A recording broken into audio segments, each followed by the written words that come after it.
Before I tell the story of my sister, I want everyone to know this is a real user. Search her up on Roblox if you'd like. Once there was a girl who loved to play video games. The one she always played was called Roblox.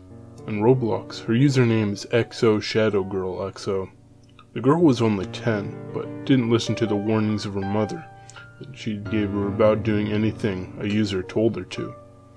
She had many online friends, but none were ever as dangerous as uBully.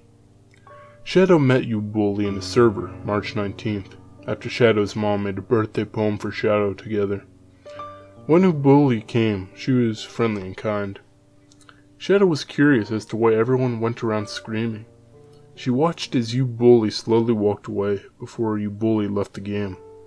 Shadow decided to be friends with uBully. Everyone thought Shadow was crazy.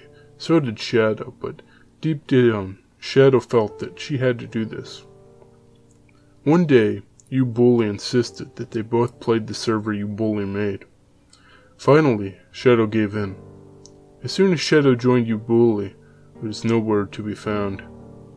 Soon after Shadow joined, she noticed an object, not far from where she was. Not looking at the player list, she ran over to examine the object. It was a grave and a chest. As she was looking at her findings, she decided to go into first person. Shadow didn't notice that uBully joined, and didn't notice that uBully was right behind her. uBully made her move as soon as possible. She took Shadow's soul. The color, feelings, and love was sucked out of Shadow, making her skin as black as a ghost. Soon after, Shadow left. She started coughing in real life. She felt sick. Her skin turned pale. She wanted to cry out for help, but her voice had made no sound. Short after, she realized no one was in the house. The house was abandoned.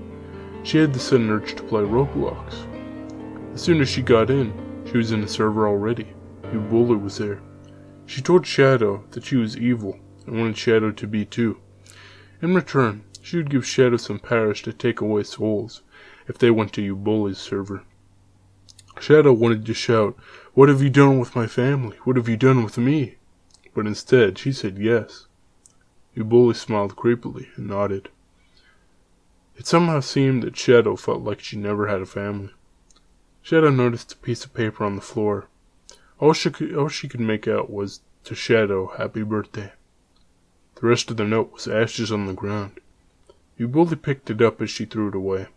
They both watched the burnt note fly away in the red, shadowy sky, and for the first time ever since Shadow met uBully, she smiled. Now, this one was interesting. It had a bit of cliche, there's a bit of cliche to it, but overall I really enjoyed it, the idea that this guy goes around kind of like sucking souls out of people like a parasite and makes other people do the same. It's an interesting concept, and it's kind of like spreading around. This is part 1 of a story, so if there is a part 2, I'll try and read it as soon as possible. But this one, I gotta give this a 7 out of 10.